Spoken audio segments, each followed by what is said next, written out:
Okay, please turn off your microphone and then you can turn on anytime if you have questions. Okay, we talk about the history of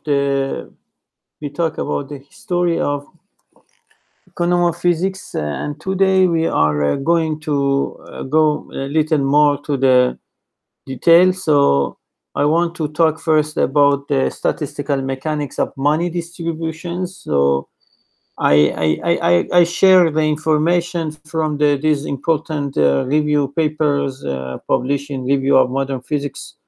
One of the important papers is Viktor Yakovenko and Roser from Maryland University in Virginia. So this is a paper in 2009, and I wanted to, we are going to just go line by line of this paper and trying to understand what's going on. So the first task after reading the history is that to understand the statistical mechanics of the money distributions.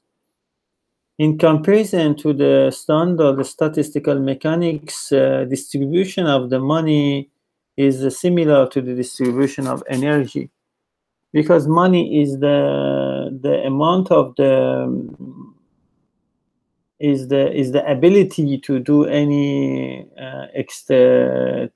any exchange or any type of the interactions or any type of the transitions actually. So and in markets, money works as the energy for us. If the economy has much more money, then it has more possibility and more energy levels, means that more possibility to do the trading in different levels. For example, in the past, the China was only working on the small business. For example, they developed only radio, simple electric device, and those. And then the economy of China entered the macro scale economy. They trying to not only produce the small things, so they put more money in the markets, and now they are also doing the very big business, not only in the China, and most of the business in the state and even in Africa, they are now supported by the money which come directly from the Chinese. We are not talking about the type of the economical markets which they have. I mean, they are of course controlled by the government mainly, but there is a level of the freedom in their economy and in the distribution of their money. So what you will expect that you will see some references here about the work which appear, but you can guess that the distribution of energy will be similar to the distribution of the money. Before to say about the more about the money, we again back to the statistical mechanics about the distribution of the energy. So we consider a system with composed of a large number of ensembles, and each ensemble is described by the single Hamiltonian, and this Hamiltonian is has a part of the kinetic and the potential energy. So as a reason, at this level, each ensemble, each member of this ensemble has a different level of the energy. So because the number of the members in the ensemble are very large, so if you're talking about the probability of finding a spatial energy in the whole system, you see that spatial energy can be obtained among of different members in the ensembles. You can find that in the member number 1 or member number 2 or member number 1000 from the full system. So that means that there is a degeneracy, or there is a repetitions actually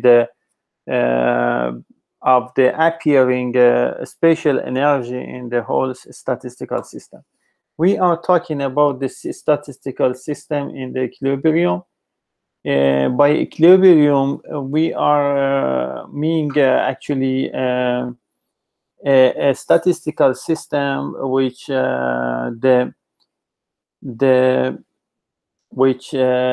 parameters can be remain the constant. If you are talking about the canonical ensemble by statistical equilibrium, we mean that different parts of the systems have the same temperature. So temperature is the essential parameter to explain the equilibrium in the canonical systems. It was a Gibbs to show that, and Boltzmann also, that the equilibrium of the finding a physical system or a part of the system, which we call as subsystems of these with energy, is given by the exponential equations. You see equation 1. Here T is a temperature, as I mentioned, and C is a constant. From a statistical mechanics, you know that the C can be obtained by summing over all energy levels, and the C is actually given as the inverse of the partition function for the many-body systems in a statistical mechanics. So, but it is basically C is just a normalization constant. There is no any Boltzmann constant here like KB, because we suppose that this KB, because we suppose that we can set KB equal to 1, or what does it mean is that we are measuring the energy in the units of the temperature. This is the probability of the finding the energy at temperatures T. So the expectation value, you can find it from this. Expectation value is nothing, just by forming a summation, which each element of summation is given as a particular value of the quantity times the probability of appearing of that with a spatial energy Ek at a fixed temperature T.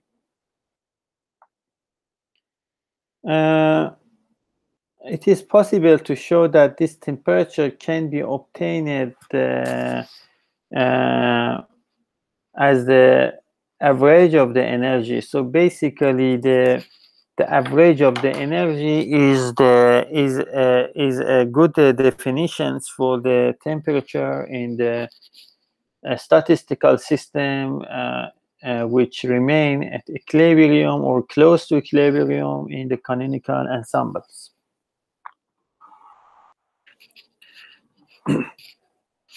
You can see that if we talk about the E, like the money of the system, so the average income of in this society or this market can be described as a temperature. We'll go there in the next sections.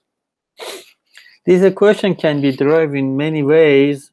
So actually, the equation which gives you the distribution of energy in the statistical systems in the canonical ensembles are based on the two principles. The first principle is that the conservation of the energy. So we suppose that if we divide the system to two parts, and if the total energy of each part is E1 and E2, then we suppose that the total E, which is E1 plus E2, remain the constant, so conservative. And the other is that we are dealing with probability. So probability of the finding a special energy in the bipartite system. So when the system is divided to two parts, is just simply given by the product or multiply of the a single probability of the finding the energy of each part of the system in this bipartite system. So I mean, if you divided the system to a large number of the subsystems, so the probability of finding the total energy E will be the product of the or multiplicity multiply of the probability of finding the a part of that, a little part of that energy in each of these subsystems.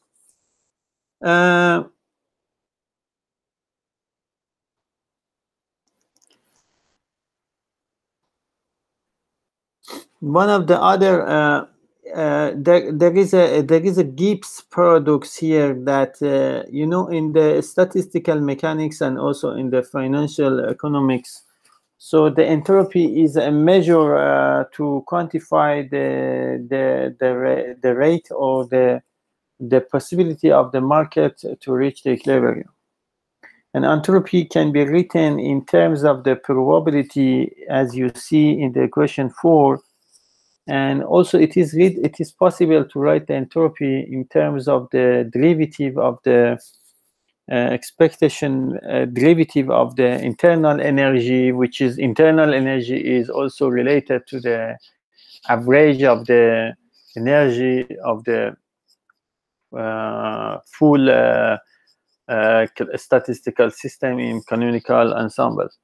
The Gibbs paradox is that entropy, like any other functions, like many other functions, should be additive functions.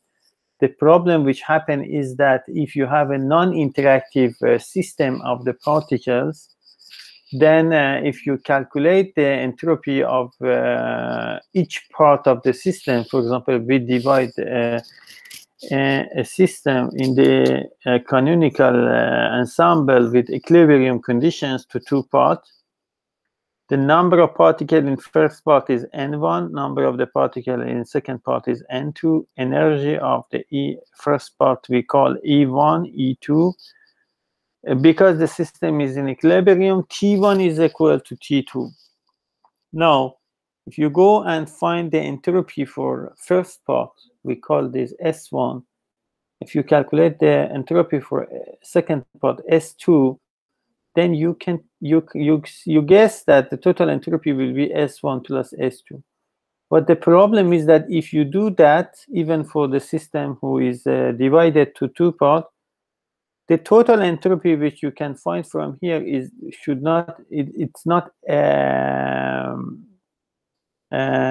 not extensive quantity. I mean, if you make a double the number of particles in each part, the entropy doesn't come like a double of the entropy of before.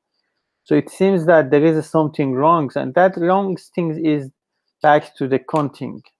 So the countings or combinational programs, combinational concepts, talking about the different possibility of the distributing the particles amount some box. So you have n as a number of the balls, for example, and you want to put those balls in the different boxes, like box 1, box 2, and box, etc. So the number of the balls you can put in box 1 is n1. The number of the balls you can put in box 2 is n2. Then the different possibility, which the combinational formulas which give you the number of the possibility is given by the expression 3. You know this from basic mathematics. And it is possible to show that this function is actually related to the entropy.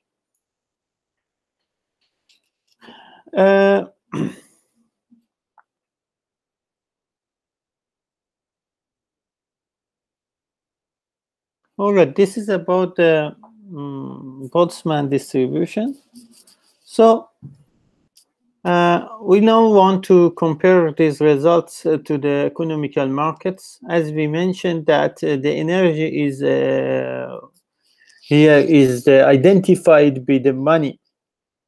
The derivations which we did in the previous section are very general, and they are actually based of the probability principle and also based of the conservation of energy. And we hope that this distribution of the Boltzmann can be used for the economical market. Economical systems are like a system of the particle. They have a large number of the particles, so they have a million actually agents or the partners, because we can call, if I use the partner or agent, is the same meaning. So it is possible to use the statistical mechanics very easily. There are a paper from the Dragilsko and Yakovenko that show that the conservation of energy in the economical systems can be identified as a conservation of the quantity of the money. So instead of the energy, we use the M. M is the amount of the money. Actually, in the normal economics, the trading is just of the giving money and taking the money, and they cannot print out the money. Yes, so this is very interesting that the amount of the money which is circulating in the economy is fixed. Yes, because no any money can. Of course, in special cases when the government decide to, but no one do that, to print up the money to, because when the inflation rise, and sometimes the government want to reduce the pressure to the people, so, and to make them happier. So it happened in the past that in some weak economies in the crisis, that they print out the money. Because if the money print out and if it doesn't have any supporting material like gold, like diamond, like the usual things I say, then this money will sometimes will have the value of less than the paper which you spend it to print it out. So based on that fact, you can say that the conservation of the energy is like conservation of the money, because no one can print out the money without the permission. Now consider a system with two parts, like we divided the system to two parts with N1 particle and N2 particles. We are now talking about the market with the financial market with, it has just two partners or two agents. We call the agent I and we call the agent J. The playing game between two agents is that the agent I pays money. How much money? He pays, for example, delta M to the agent J, and agent J provided for agent I some goods or service. All right. So there is a balance of the agents change. For example, the money for the partner or agent I was MI. Now is changed to M prime I. M prime I is MI minus delta M. But the agent J receives some money. So if it was, if the money of that guy was MJ before, now is increased by delta M. But the funny thing is that still the total money which is in the market, I mean MI plus MJ, remain the same as M prime I plus M prime J. So the total amount of the money of two agents before and after these transactions or this trading remain the same. This is exactly like the statistical mechanics of conservation of energy for the system with two parts. This is called local conservation of energy. So you see that the mechanism of the transfer of money is very similar to the mechanism of the transfer of the energy from molecules to the another molecules in the gas. There are many other works which they trying to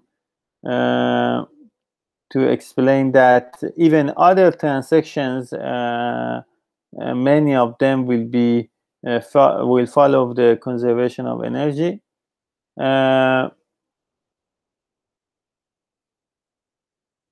You know, we in this simple example, we just talk about the trading of the money, but sometimes the people do the transactions by the goods. Yeah, for example, one country gives the gold to the other one and receives some wheat, or I don't know, for example, the rice from that country in some special case. So those delivery things or those services are also have the same things. Just they are can also this can be the they can be considered like a statistical mechanism, but their strategy will be different.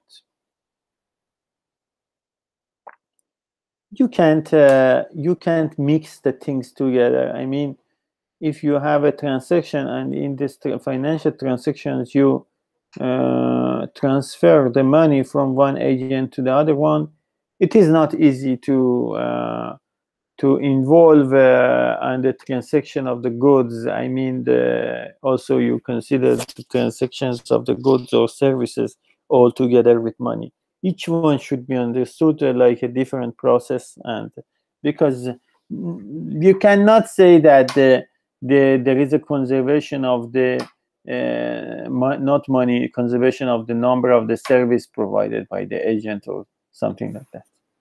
So they are very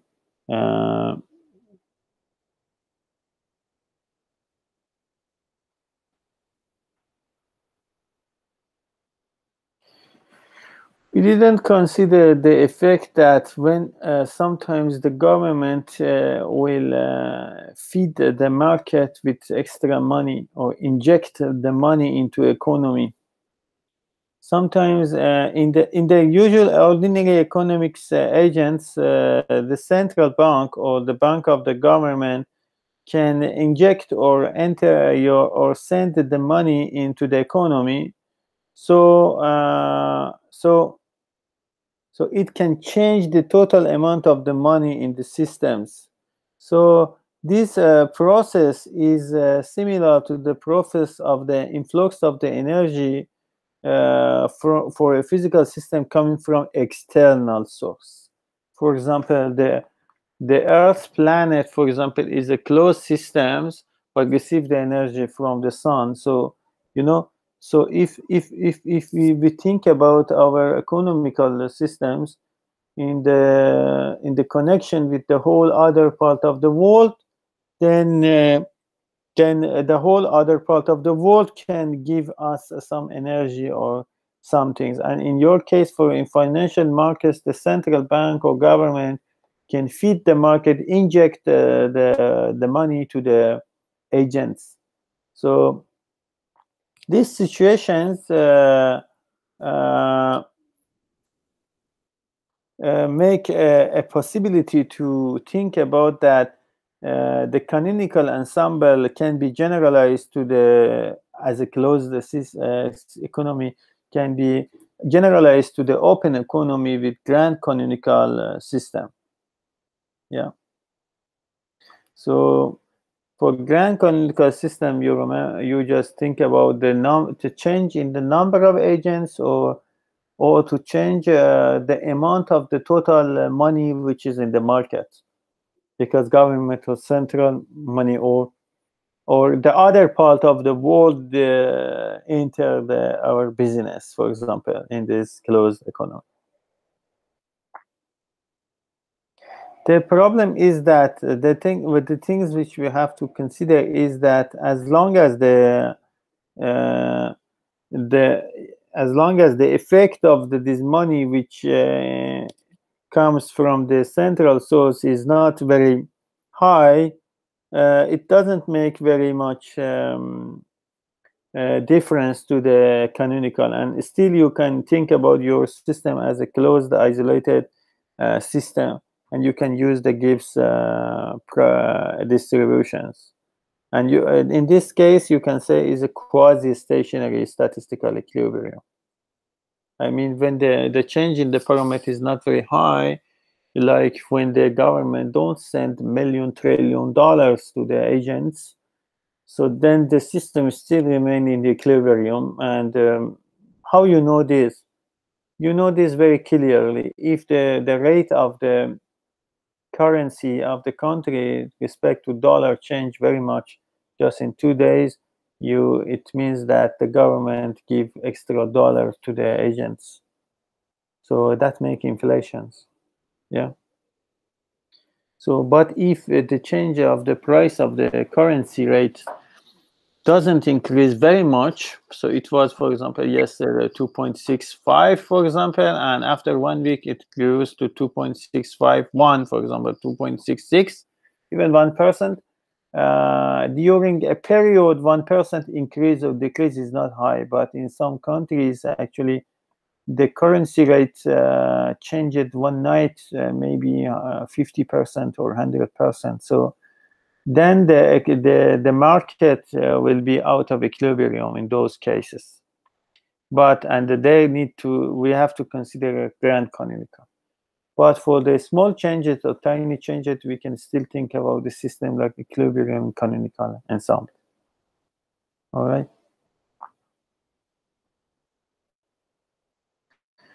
They are very complicated process actually, and there are so many other works which they talk about the such situations like that when the government feed the money to the to this country, what is going to happen. The conditions to make transactions between two agents is that those agents should have enough money to do the trading. I mean, they cannot start the trading by debt.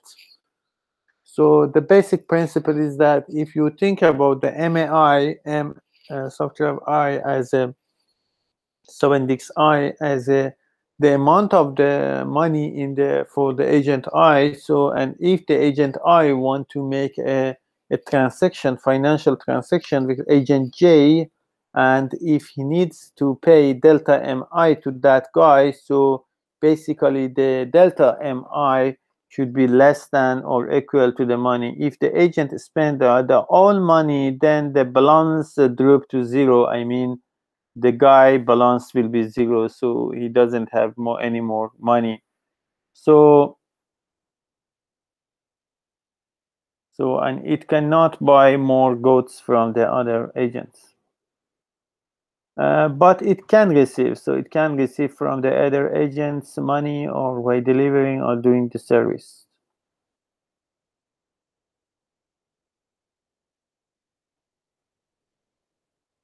You know, he said that it's interesting that the case with the balance zero, it happened for the people who live from paycheck to paycheck situations. You know, he passed this one check, and then to pass that check, he needs to take to open another, to sign another check. So actually, the guy balance is zero, but he was thinking always he has the money because he paid from one packet to the other packets and so forth. I think this is a familiar for all of us. When we have a credit card, for example, the credit card is issued by the bank for you with 2,000 riyal, for example, or money riyal, and then you can go start buy something, but you have to feed it, and you think that it comes like 2,000 gift to you, but that's not correct. So every month you have to pay the interest for that money, and you are always, because you are spending that money, you have always to feed it that. So you take from your salary and put it there, and again this but I mean, if the person has not enough salary, and if you use the credit card like the people in the United States now, They have 4 or 3 credit cards, everybody, and then they spend from this credit to the other one credit. But basically, they have a zero amount of the money in their pocket. So it's like a paycheck. It's called paycheck. Okay, all right. I want to see how long is the next section. It's very long, so we just started the next section and then we stop it. So you get some idea. You got some idea about now about the distribution of money and the basic financial transactions that's happening. If you accepted that, then you can think about a very good market, a very good economy. It is a closed economy in equilibrium, and there is no such process like injection of the money from the central bank or such things. So the exponential Boltzmann-Gibbs distributions can give you the distribution of money. This is the equation 7, is exactly the equation which we use for distribution of energy. C is still the constant, and Tm is the money temperature. This is called money temperature, Tm. This is actually nothing, just the average amount of the money per agent. So if you have n agents or n companies in your markets, in your financial economical markets, then you calculated the total money which you have in market is M, so divided that by the number of agents gives you the average money. Okay, T. We suppose that every have the same temperature, as every different part of the market has the same temperature. M is the total money and N is the number of agents. Temperature, like the accuracy? No, Tm is called money temperature. This is, as you defined it here, is the equal to the average amount of the money per agent. Average money amount of the money per agent. Yeah. This should be proved. That is proved. You know, in some paper by Yakovenko and Dervillsko performed agent-based computer simulations. So they consider some tradings, okay, transactions between different agents, different number of the agents, and they trying by studying the data, they reported that the money probability distribution is similar to these exponentials. This, for example, this is a histogram. You have a stationary probability distribution of PM. This is obtained by the computer simulations. And the fits to the Gibbs boson-Gibbs law. The agent have you see that the money within the government in this market, for example, is 5 times 10 power 5, $500,000, for example. The number of the agents we consider is 500, and we think about the time for the economy to be considered as a long time, like 400,000 unit of the time which we have. So the distribution of the money over the at a specific temperature, distribution of money looks like that. This is not real exponential, but it looks like exponential. If you make the logarithm of that, you expect that the logarithm of the distribution of money should be linear. Yes. So, and they find the logarithm of that is linear. So it's provided by some data which they get from the markets.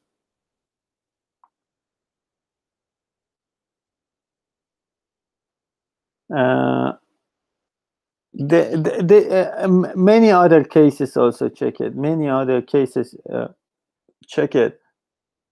In the real cases, so you can have distribution of money, you can have probability of distribution of money over the dummy. Exactly, what does it mean? It means that what is the probability of the finding an agent with the money of $100,000 when the number of agents is, for example, 500, and when the total money in the market is, for example, 10 million.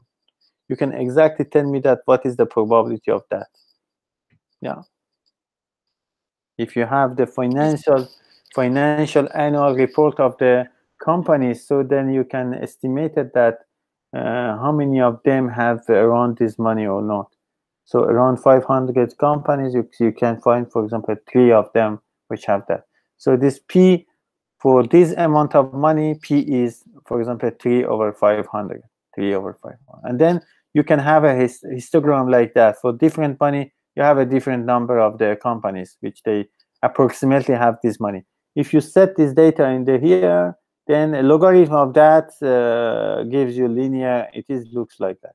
You see that this is empirical. It is not what we do in the real quantum mechanics, or those. If we solve the equation and give exactly the energy levels, for example, of the hydrogen atom, and then it is dealing with the real numbers. It is dealing with real numbers, and this is make a little difficult the conclusions approximation. But as long as you work with probability, you can be happy and you can accept it that approximated you are going in the good direction, in right direction. Using the probability, using the money distribution, you can find the entropy. So entropy is the quantity which is given by the previous time I show you.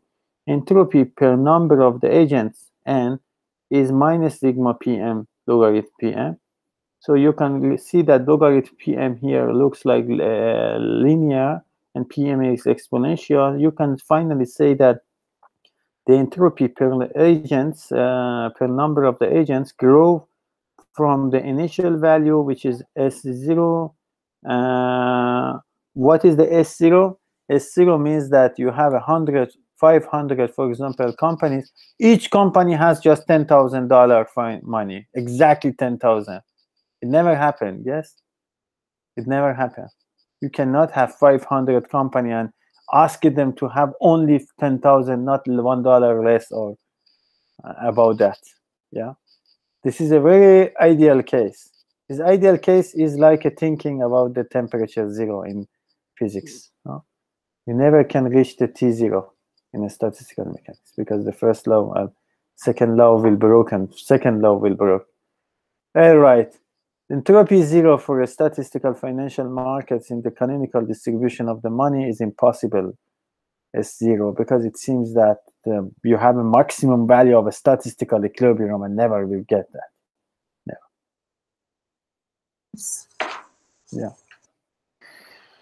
Yeah. Using the thermodynamics, you can think about with S you can define whatever you have all. But again, I want to repeat the difference. The difference is that here S or PM is not exactly the expressions. It is a set of the data actually. Yes, you have a table. In one line of the table row, you have the amount of the money. And the second one, you have a probability on the number of the agents which have this amount of the money. Because the report of financial reports annual is not very clear everywhere, actually, in many economies, you can see that this is very empirical. Empirical means approximation. Anyway, by all of these approximations, you can go and do whatever you can do in the real statistical mechanics when you have the entropy. I wanted to stop here because the first part will be longer and we have to talk about that. So I will stop it here. Then just I will stop it.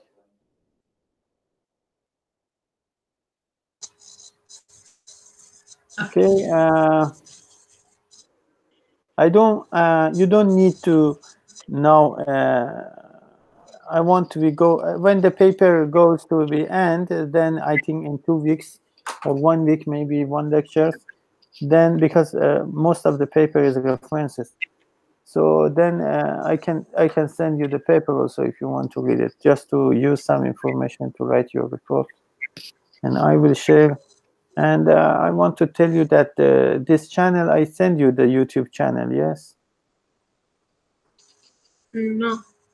This is my YouTube channel. I recorded all my lectures, not your lectures. Any lecture I recorded, I uploaded here since last year, 2 years. So I think your lecture also will go, every lecture will go there, except your presentation and those. When I'm talking, I will record that and it will appear in this channel. But anyway, I will send still the link to you. I mean, it will be forever in this YouTube channel. You can see. Okay.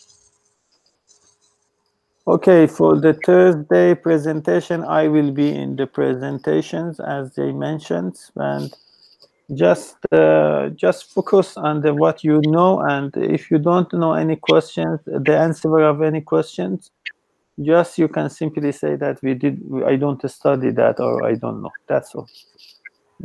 Yeah, I don't think it will be a problem. Okay.